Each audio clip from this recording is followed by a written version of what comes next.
you ever felt that pull towards someone like, you can't stop thinking about them, your heart's racing, your mind, and it feels like attraction, right? You're like, this is it, I found the one.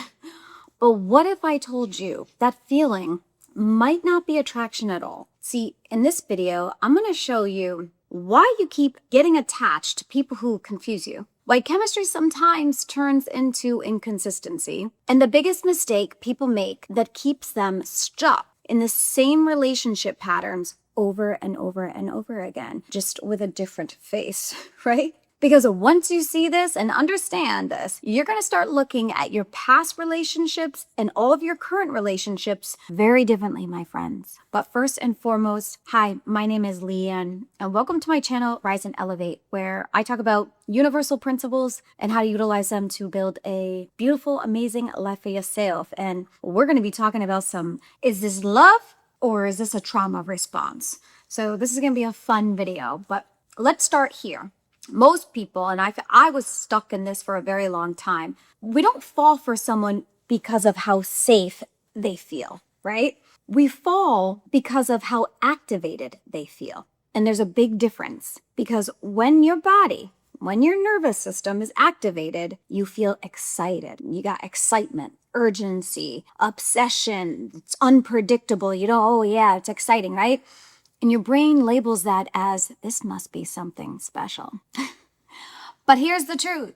See, most people don't realize anxiety and attraction feel very similar in the body. So similar that most people can tell the difference because your nervous system is not designed to find what's healthy. It's designed to find what's familiar. So if you are used to and familiar with inconsistency, emotional highs and lows, all around love, and having to figure someone out, your body, that sexy body of yours, will mistake chemistry for that. And it's not because it's good for you, but because it's what you know.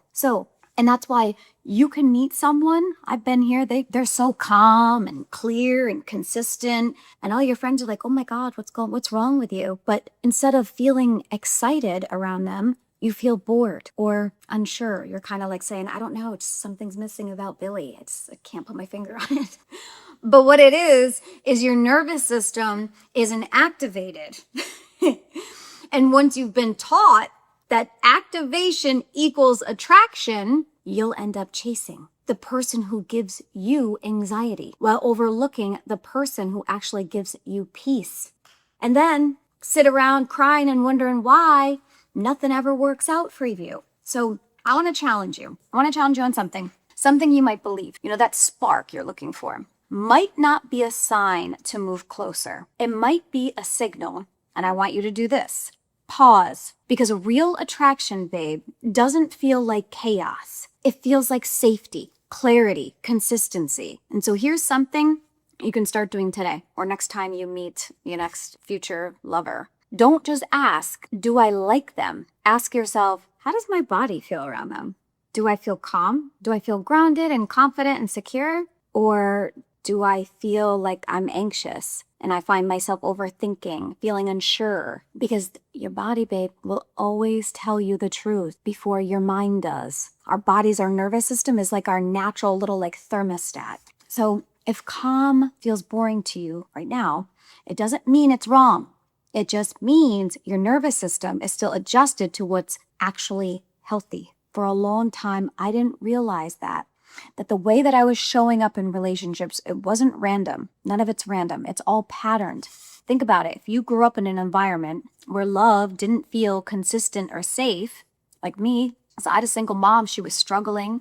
I had a father that was not present. And when you grow up like that, your nervous system doesn't learn secure love. It learns love can disappear. You have to earn it. You have to chase it to keep it. You have to keep proving, oh my God, choose me. So for myself, I didn't just have bad luck in relationships for an extremely long time. I was just subconsciously recreating what felt familiar. That's what our bodies do. I was attracted to men that I had to prove myself to, men I had to chase, men who couldn't fully choose me for one reason or another. And I knew if I wanted an external change, it had to come from within. Because knowing everything is a mirror, everything that's going on and showing up in your reality is nothing but coming off of your internal beliefs. It's a reflection of your internal world. So I had to do a deep dive and do some shadow work and clean it up. And shadow work isn't just about journaling or thinking about your past. It's becoming aware of the unconscious patterns that are running your life or ruining your life, especially the ones that are formed in childhood. Because your brain, babe, your brain is wired for familiarity, not happiness. So even if something hurts you, if it feels familiar, your nervous system, this body of yours, will chase it. It will choose it again and again and again. And at some point, I realized I wasn't actually chasing these men. I was chasing a feeling I never got as a child. Safety, being chosen, unconditional love.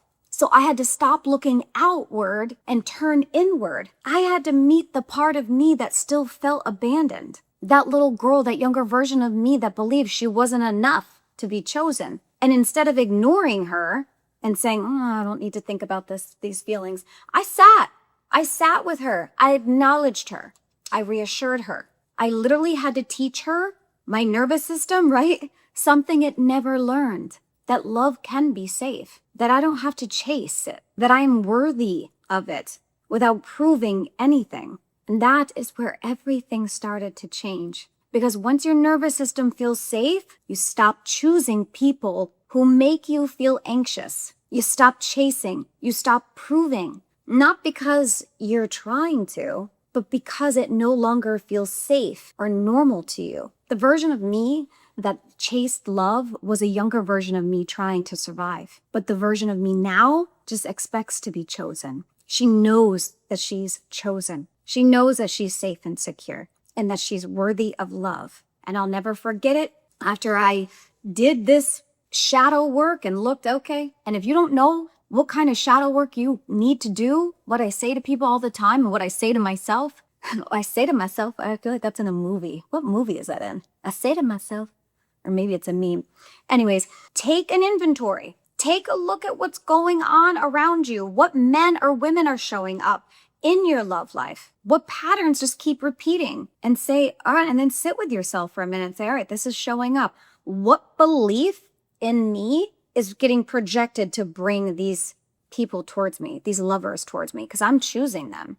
I'm gravitated. I'm activated. I'm going towards them for something. And then give it to yourself. Love yourself. Make yourself feel safe and secure and loved. And I'm telling you, when you do this and you do the work, and it didn't take me long. It took me many years to actually learn that this is a mirror. Actually, I heard it, but I never actually sat and did the inventory with myself. Because we don't give ourselves enough time. To like everybody nowadays, we're all just like a rat race. Quick, go here, go here. No one just like sits in their own thoughts anymore. So sit with yourself. Be patient with yourself. Love yourself. Sit with yourself. Figure out what's going on. And when I figured out what was going on, and then I started to give it to myself, I'll never forget. I was sitting in my car. Driving, because I'm in my car a lot. You guys probably think I'm a trucker, because I'm always like, I was in my car. But I was sitting in my car, and I was like, okay, how would Leanne feel right now if she had that lover that loved her unconditionally, and she felt safe and secure? He's not going anywhere. I don't have to chase him. I'm not proving anything to him. He's there. He's going to call. He's going to make the plans. He wants me. He loves me. He's madly crazy, healthy in love with me. How would she feel? How would she be sitting in the car right now? And I literally changed my posture. My whole energy and vibe just changed to her that had that lover. And I shit you not, I met my boyfriend that I'm with now that I've never been happier. Not even 48 hours later, down to the specifics of what I wanted in him. But remember this. Do not expect or need something from them or others. Because I had a conversation with this girl that I've helped, and she's almost there. She's almost there. And she said something to me that I told her, and I was like, wow, that is really good. Because sometimes I even learn, we're all learning from each other, is whenever you want something or you're feeling like you need something from a partner or a lover, stop, give it to yourself. Don't rely on other people to fill up your own cup. Don't rely on other people to make you happy. You don't need someone to show up in your day to make sure that you have a good day and that you feel whole, loved, and complete. Give it to yourself, because everything that you give to yourself and that you are, ours, as I always say, you don't get what you want, you get what you are. So what you are's giving to yourself, and you are being and feeling and vibing and putting that vibe out there, is what you're going to get back, my beautiful friends. So if you want that healthy, loving relationship, give it to yourself. Love yourself unconditionally. Feel whole and complete in that sexy body of yours, because you're hot, you're gorgeous, and you deserve it. And there's nothing that you cannot do, be, or have, but you have to believe wholeheartedly that you deserve it. So sit with yourself, do the inventory, take a look at what's been showing up, and whatever it is, it's something inside of you, your younger self, that needs you to sit with them and give it to them. Okay. I have a beautiful shadow workbook that you can utilize. I will leave the link in the description below. I hope this message resonated with you. If it did, I want you to comment "rise" below and let me know that you are doing the inventory and you're going to give it back to yourself. And with that, much peace and love, and I cannot wait to see you in the next video.